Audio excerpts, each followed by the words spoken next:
guys, this is Exploring Key Themes in Lifespan Development. I'm Sydney Mellis, and let's go ahead and get started. So I'm following along with each chapter in Lifespan Development 2024. So each episode, I'm going to talk about 3 key themes in one chapter from the textbook. Let's start with chapter 1. First and foremost, let's talk about lifespan development. What is it? So it's basically just the development of an individual from when they're a baby to when they're an adult. So infancy to late adulthood, womb to tomb, as the textbook graciously put it.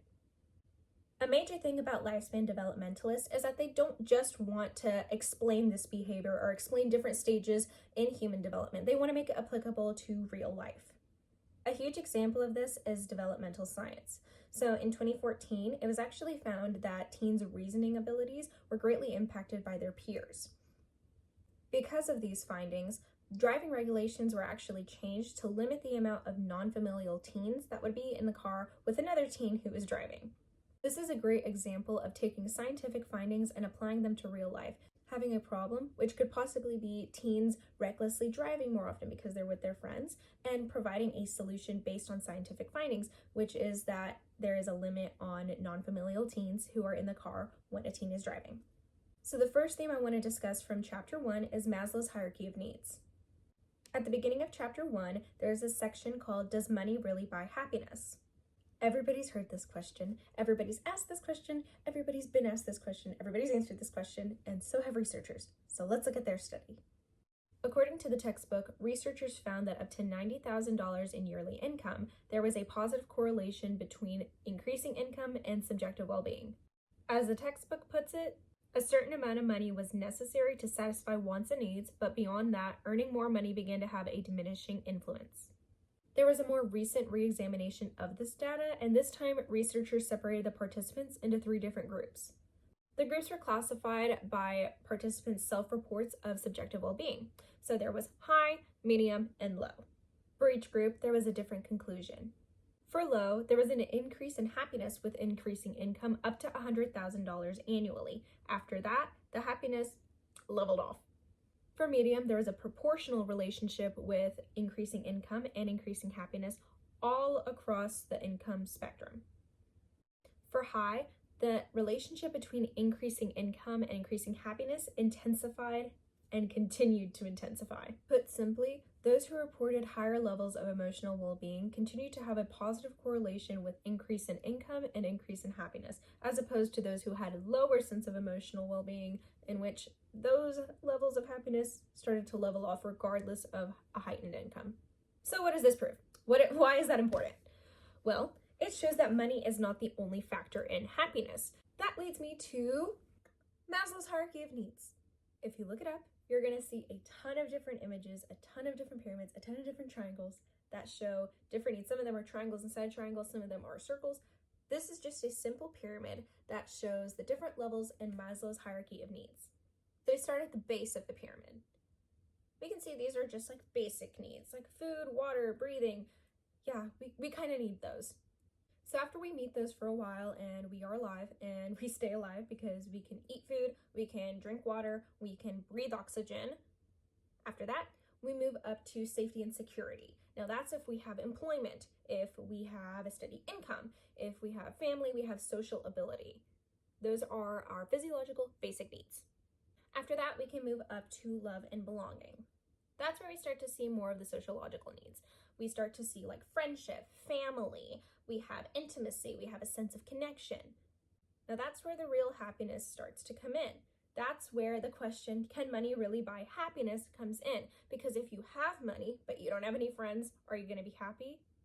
As humans, we crave external validation, especially in the form of love and affection from other people. Whether this social support comes from friends, family, or both, we need that external validation. We also crave intimacy and a sense of connection with those around us. Sydney, why is this even important? I'll tell you. Let's go back to the research we were talking about before. As we said, there was a clear difference between those who had a high sense of subjective well-being and those who had a lower sense of subjective well-being. The difference being that those with a higher sense of subjective well-being, their happiness continued to increase and increase with the income that was increasing and increasing. In fact, it was a huge, intense sense of happiness that was tied to that income. In contrast, those with a lower sense of subjective well-being, yeah, they got happy, but then once it hit $100,000, and $100,000, that's a pretty good annual income, I'd say. You have your food, you have your water, you have a house, you have stability. But what if you don't have affection?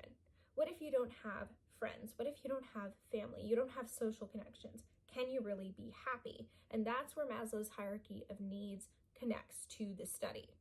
Those who reported lower levels of subjective well-being had enough money to have their basic needs covered, but maybe they didn't have social relationships. Maybe they didn't move up on that pyramid of Maslow's hierarchy of needs. Maybe they didn't get to the next step. According to Maslow, even if you have your basic needs met, even if you're breathing, even if you're eating and you're drinking, if you don't have strong relationships with other people, you can't move up the pyramid, you can't reach self-actualization, and that would definitely explain why their subjective well-being was lower. Let's move on to nature versus nurture. My favorite section involving this theme is gene-environment correlation. I really like this section because it emphasizes that it's not nature versus nurture, it's nature and nurture. Because personhood definitely goes beyond just the environment or just genes. It has to have both.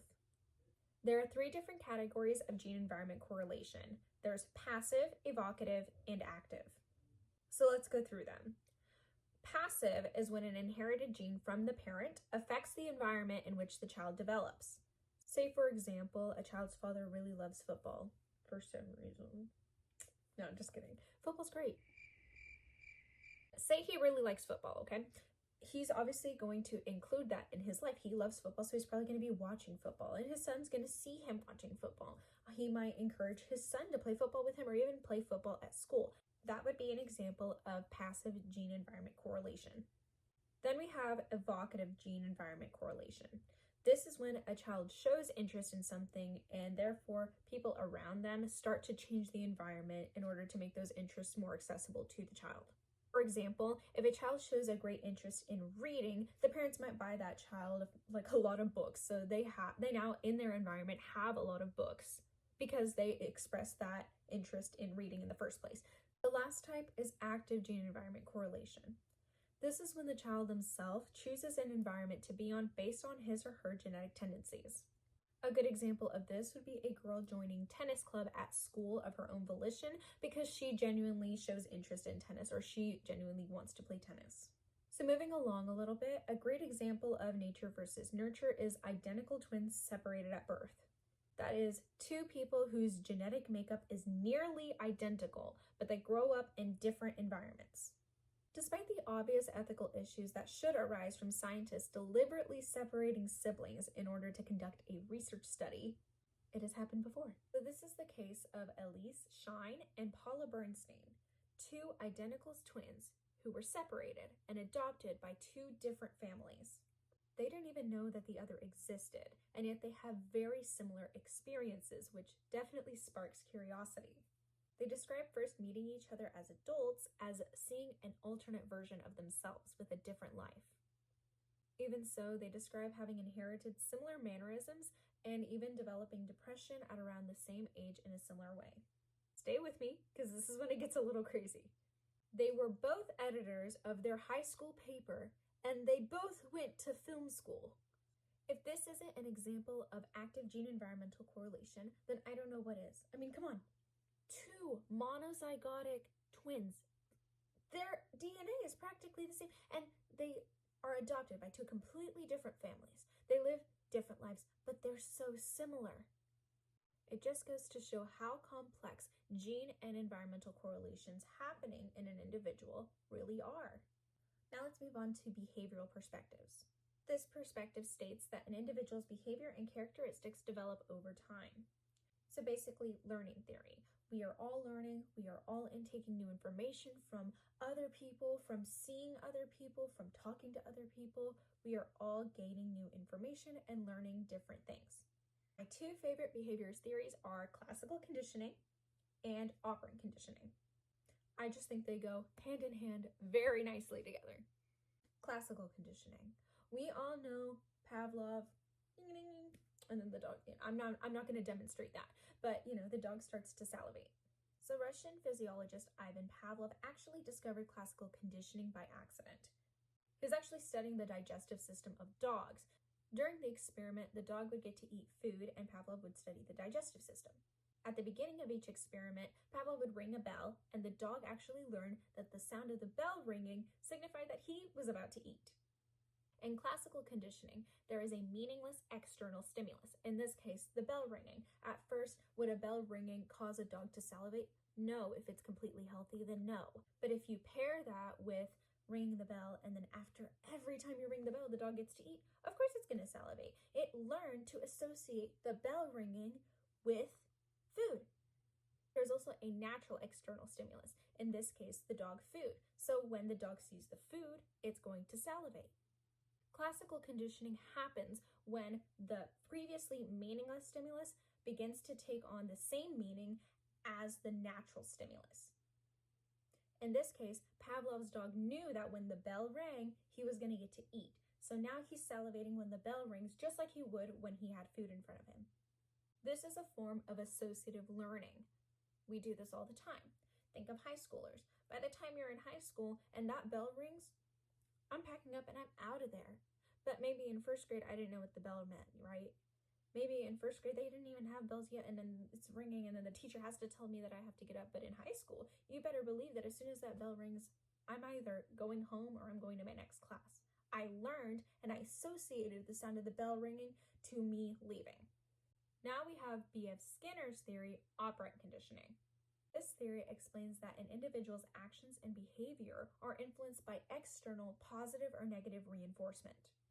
To put it simply, the way we act can change based on other people's reactions. Here's an example of that. Have you ever seen a kid, running around playing, and then he falls down and he just looks around? Like, he's not hurt, he looks around, trying to see other people's reactions, trying to see, am I hurt? Am I hurt? I don't know if I'm hurt. And you can see him start to gasp, and he's like, and the parent, what do? They look at you, they're like, don't say anything, because then he's gonna cry. Now, there are two levels of operant conditioning there. There is the child's. They know that if other people are looking at them and they see that they're hurt, and then they start crying, and then they start paying attention to them, they learn whether or not they like that behavior, and they learn whether or not they want that reinforcement. So then they decide, am I going to cry? Am I not going to cry? Right? Now, on the other hand, the parents themselves have also been conditioned. Before, as soon as their child fell down, the parent might have rushed over, oh my gosh, are you okay? Are you okay? And then they realized that the more that they did that, the more dramatic the child became. The parents have been conditioned to no longer behave so dramatically towards their child being hurt because they don't want to influence the child into being more dramatic. In other words, they don't want their kid to cry, so they're not going to pay attention to it getting hurt. Now, sometimes you should pay attention to your kids. Don't let your kids get hurt. But they will hurt themselves. And yes, some of them do behave more dramatically than others. And it's your job to be conditioned and know which reaction you should give. I also want to touch on observational learning. It's very simple. Basically, we learn from watching other people around us, whether that's other people who already know what they're doing, or even better, other people who are learning. The best example that I can come up with immediately would be like cheer practice. Like people are they're cheering and they're watching somebody else learn the cheer. And I don't know how they do it, but it's amazing. If you've ever sat in or seen a cheer practice, you know what I'm talking about. It's like one person just 1, 2, 3, and then the other people watch them for like one round, and then they just know how to do it. Like they watch it and they know how to do it. Or, it takes them couple of tries, but all of them learning together and seeing the routine begin to take shape. Like, it's crazy. It's crazy how observational, people can learn just by watching like that. People can adapt and change their behavior to copy other people, or change their behavior because they want to appease other people. So this has been Exploring Key Themes in Lifespan Development. I'll see you next week. Bye!